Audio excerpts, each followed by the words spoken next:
দুর্যোগের বিষয়ে প্রশ্নটা করব মাননীয় দুর্যোগ ব্যবস্থাপনা এবং ত্রাণ মন্ত্রণালয়ের মাননীয় মন্ত্রীর কাছ থেকে আমরা একটা জানবার বিষয় আছে। আসলে কি আমাদের বাংলাদেশের যে দুর্যোগের যে ম্যাপ সেটা থেকে কোনো ধরনের পরিবর্তন এসেছে?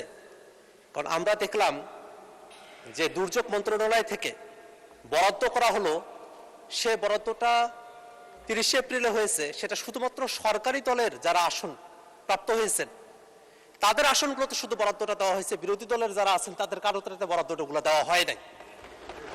যদি এরকমটা হয়ে থাকে যে বাংলাদেশের আসলে দুর্যোগগুলো যখন আসবে তখন শুধু সরকারি দলের যে আসনগুলো আছে সেখানেই দুর্যোগগুলো আসবে, বিরোধী দলের যে আসনগুলো আছে সেখানে দুর্যোগগুলো আসবে না, তাহলে হয়তো একভাবে হতে পারতো। কিন্তু দুর্যোগগুলো যখন আসে মাননীয় মন্ত্রী মহোদয়, তখন কিন্তু আপনার আসনেও আসে, তখন আমাদের আসনগুলোতেও এই দুর্যোগগুলো আসে, তখন কিন্তু আমরা সবাই কিন্তু সাফারার হই।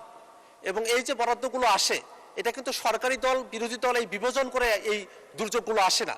এবং এই দুর্যোগের যে অর্থগুলো বরাদ্দ করা হয়, এই বরাদ্দগুলো কিন্তু করা হয় জনগণের ট্যাক্সের টাকা থেকে, জনগণের থেকে এই অর্থগুলো আহরণ করে তারপরে জনগণের পিছনে এটা বরাদ্দ করা হয়। কিন্তু আমরা দেখলাম যে গত 30 এপ্রিলে যে বরাদ্দটা করা হয়েছে 85 লাখ টাকা করে এবং 90 টন করে চাল গম, সেটা শুধুমাত্র সরকারি দলের যারা এমপিরা আছেন বা সরকার দলের যে আসনগুলো আছে সেখানেই সেটা বরাদ্দ করা হয়েছে। কিন্তু বিরোধী দলের কোনো আসনেই এই অর্থ এবং এই যে চাল গম সেটা বরাদ্দ করা হয় নাই, যেটা বিরোধী দলের আসনে যেসব সাধারণ নাগরিকেরা আছেন তাদের প্রতি চূড়ান্ত বৈষম্য। এবং 24-এর পরে এরকম বৈষম্যমূলক কোনো নীতি বাংলাদেশে চলতে পারে বলে আমরা মনে করি না। এই কারণে আমরা মাননীয় দুর্যোগ ব্যবস্থাপনা এবং ত্রাণ মন্ত্রণালয়ের মাননীয় মন্ত্রীর কাছে আমরা জানতে চাই যে আসলেই কি বাংলাদেশে দুর্যোগ আসবার ক্ষেত্রে সরকারি দল বিরোধী দলকে বিবেচনা করে আলাদা দুর্যোগের কোনো মানচিত্র তৈরি হয়েছে কিনা, যদি না হয়ে থাকে এই দুর্যোগগুলোকে মোকাবেলা করবার জন্য যে সরকারের তরফ থেকে বরাদ্দগুলো দেওয়া হয় সেই ক্ষেত্রটাতে বৈষম্য দূরীকরণের ক্ষেত্রে দৃশ্যমান কোনো পদক্ষেপ গ্রহণ করা হবে কিনা, এবং কবে নাগাদ বিরোধী দলের যারা আমরা বঞ্চিত হয়েছি, আমাদের আসনের মানুষেরা বঞ্চিত হয়েছে, এই বঞ্চিত মানুষদের বঞ্চনা ঘুচাবার জন্য দুর্যোগ ব্যবস্থাপনা এবং ত্রাণ মন্ত্রণালয় থেকে সমতা ভিত্তিক বৈষম্য দূরীকরণমূলক উদ্যোগ গ্রহণ করা হবে এবং সেটা আসলে দেশের জন্য উপকার হবে, সে ধরনের পদক্ষেপ কবে গ্রহণ করা হবে সেটা আমরা মাননীয় মন্ত্রীর কাছে জানতে চাই।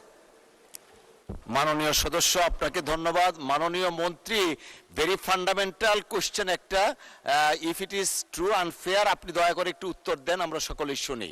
ধন্যবাদ আপনাকে। মাননীয় স্পিকার, আপনাকে ধন্যবাদ। মাননীয় সদস্যকে ধন্যবাদ। আমাদের মন্ত্রণালয় থেকে তো বিভিন্ন প্রকারের কার্যক্রম পরিচালিত হয়। উনি স্পেসিফিকভাবে যে কথাগুলো উত্থাপন করেছেন, দুর্যোগের নানাবিধ কার্যক্রম আমি একটু আলোচনা করেছি যে আমরা বন্যা আশ্রয় কেন্দ্র করি, ঘূর্ণিঝড় আশ্রয় কেন্দ্র করি। যখন যেখানে দুর্যোগ সংগঠিত হয় জেলা পর্যায়ে প্রত্যেকটা জেলা প্রশাসকের কাছে আমাদের বরাদ্দ দেওয়া রয়েছে জিআর ক্যাশ এবং জিআর রাইস।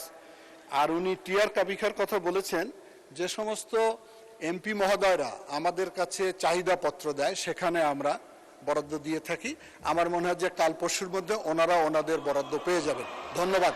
আপনারাও পেয়ে যাবেন, আপনারাও পেয়ে যাবেন। ধন্যবাদ আপনাদের।